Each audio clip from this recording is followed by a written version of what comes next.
My mom, Susan Primer, was born in 1949 in Union, New Jersey, just outside of New York City.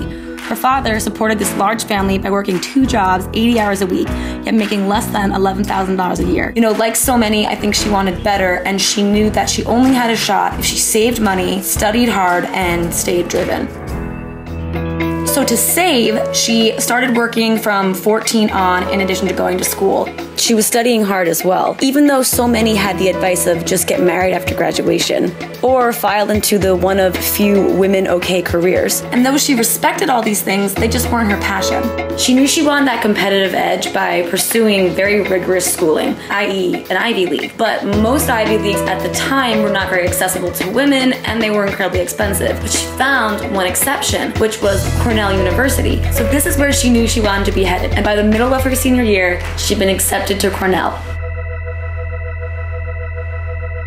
My mom loved Cornell. It was challenging, diverse, and completely invigorating. But with the academic workload, she had been unable to hold a profitable part-time job like she had planned. And by the middle of her freshman year, was financially drained and confronted with the reality that she may not be able to pay for her next year. She may have to drop out. And then, on one of the most serendipitous days of her life, in fact, just hours after she had finally told her friends that she was going to have to drop out and disappoint her family, and even more so herself, she was called to the financial aid office for a meeting and informed that she was the proud recipient of a new scholarship from an unlikely group, the Tompkins Women's Club. So she learned from the aid office that this rural group of women was comprised of mothers and wives from a small town just a few miles down from the university. This group was not wealthy by any means, but just simply invigorated by the new tide of women's education, and they wanted to be a part of it. And though the Women's Club knew that their contribution might be small in comparison to others, they simply just wanted to do what they could. And for my mom, this gesture was anything but small.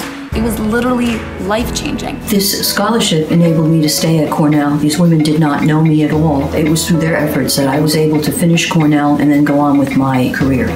But the momentum of the school year had swooped my mom up, and it wasn't until some time later she even had a moment to stop and think about these women again. Yet by then, the contact info had changed and additional information lost. My mom was never able to track them down, and she still regrets to this day that she was unable to say thank you. However, today, my mom personally funds her own scholarship program and pays it forward in every way she can. She helps reinforce that while hard work is a must, sometimes you do just need a little bit of help. And her story also stands to remind me that I can make a difference, and even perhaps a bigger difference than I'll know, because that ripple effect of kindness is such a real thing.